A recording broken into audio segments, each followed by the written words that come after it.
Was Agatha Coven of Chaos supposed to originally reveal one of the biggest mysteries in all of the MCU? The author of the Darkhold. And why is this going to change with the overhaul of the multiversal saga and the removal of Kang as the primary antagonist? The Darkhold, the Book of the Damned, was a notoriously dangerous book of dark spells that only the most powerful witches were capable of summoning. It is known for its unconquerable corrupting influence, which would allow the darkest innermost thoughts of the wielder to come to the surface. In WandaVision, it was revealed that Agatha herself was in possession of the Darkhold, and in Multiverse of Madness, Wanda took control of the book and succumbed to its influence the very same way that so many before her have. Little is known about its origins though, as the MCU currently stands, though according to insider Exiled Scooper, all was set to be revealed with Coven of Chaos. So today, let's analyze this, assess the allegation of what it would mean if this is true, and theorize as to whether or not this will still be the case going forward, and if the Darkhold will have a brand new origin in the MCU. The claim states that it was actually a Kang variant known as Immortus who first authored the Darkhold, connecting Jonathan Majors' Kang to that aspect of the MCU. In fact, there's reports that Jonathan Majors actually filmed scenes as the character Immortus before parting ways with Marvel that were set to premiere in Coven of Chaos. We only saw the Immortus variant briefly at the end of Quantumania, but now let's dive into what we know about the MCU's version of the Darkhold and how this affected the future of the Kang Dynasty.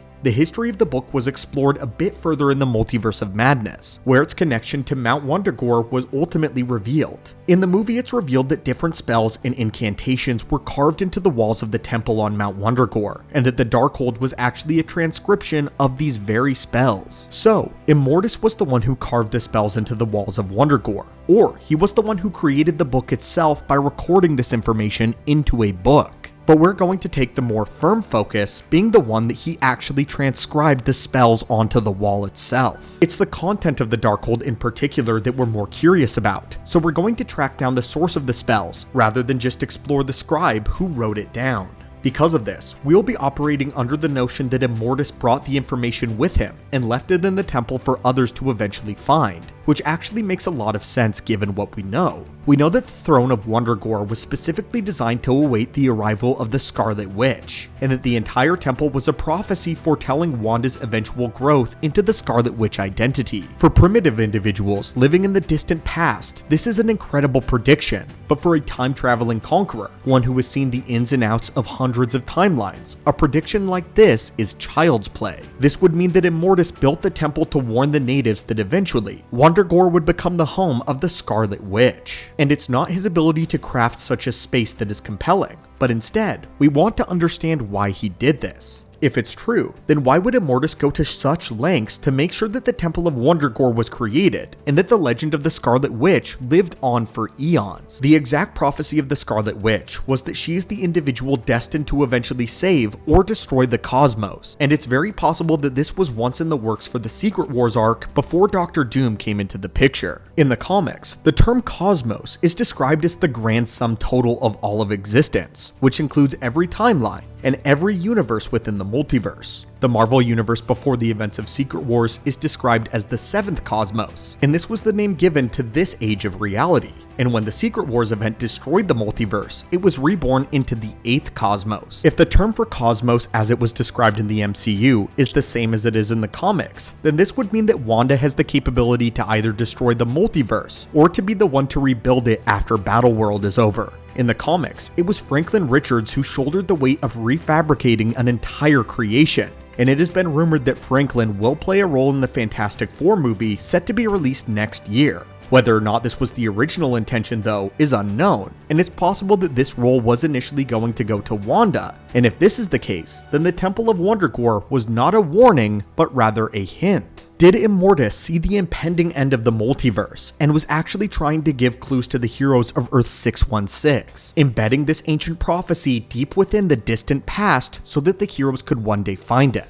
By doing this, Immortus would ensure that the sorcerers of Kamartaj became well acquainted with the hub of dark energy, and that they would certainly know of the prophecy of the Scarlet Witch. If this was deliberate, then it would mean that Doctor Strange and the sorcerers were being specifically prepped for the end of the multiverse, and that they would hopefully know the answer lies with the Scarlet Witch. If this is the case, then it actually tracks with what we know from Immortus in the comics and how he conducts himself there, not being an outright villain. In the original source material, Immortus was actually one of the more peaceful Kangs, and this was actually a huge influence on the creation of He Who Remains. Immortus had been through the ringer by the time he took on the title, and actively wanted to step away from the role of a conqueror and a warlord. He wanted to change. Immortus became more of an academic, who wanted to study the science of time in all of its facets, wanting to have a better understanding of how and why it worked. The rest of his variants, though, largely remained bent on war and bloodlust, so Immortus became something of an outcast among the rest of the council. But obviously, this caused great conflict. The Prime version of Kang was disgusted that a variant of himself could become so docile and so passive, squandering his full potential.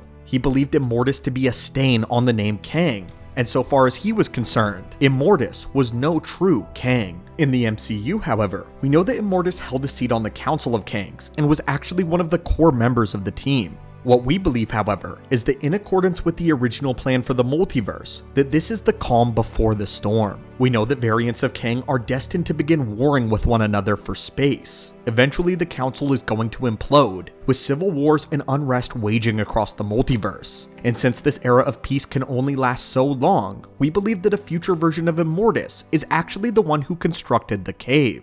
In essence, the version we see in the post-credit scene of Quantumania may not have left this clue here yet, and it's actually a much older version of the same character who has since gone to war with the Council. If this is true, then he would know that the multiverse is dying, as several variants of Kang already seem to know in some way or another. If this is true, then he may have singled out one of the most powerful reality warpers in all of the multiverse, the one individual capable of shaping existence in such a way that she could quite literally reignite the age of the 8th cosmos. He is done with violence, and he needs to warn everyone.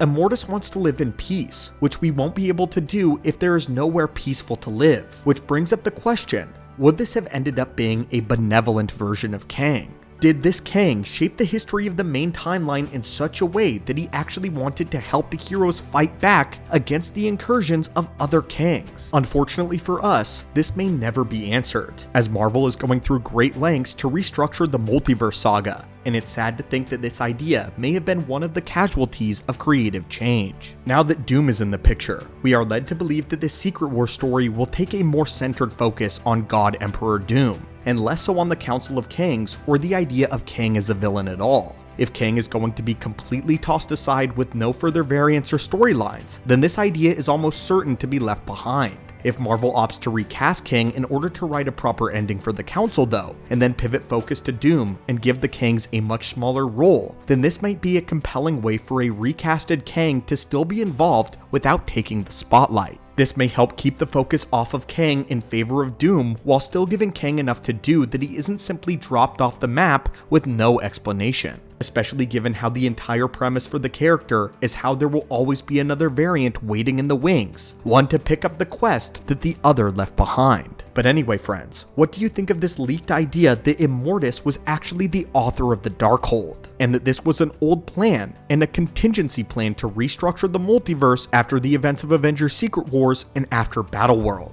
Was this a warning, or was this Immortus sending a coded message to the Avengers across time and space in order to help them out in the long run?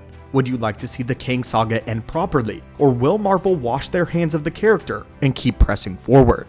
As always my friends, please let us know your thoughts on Immortus and the Scarlet Witch down below. Do you think that Immortus was set to be the author of the Darkhold, and was this how the multiversal saga was going to end? As always my friends, Hulk smash that subscribe button for Marvel updates and lore, and I hope you're having a great day.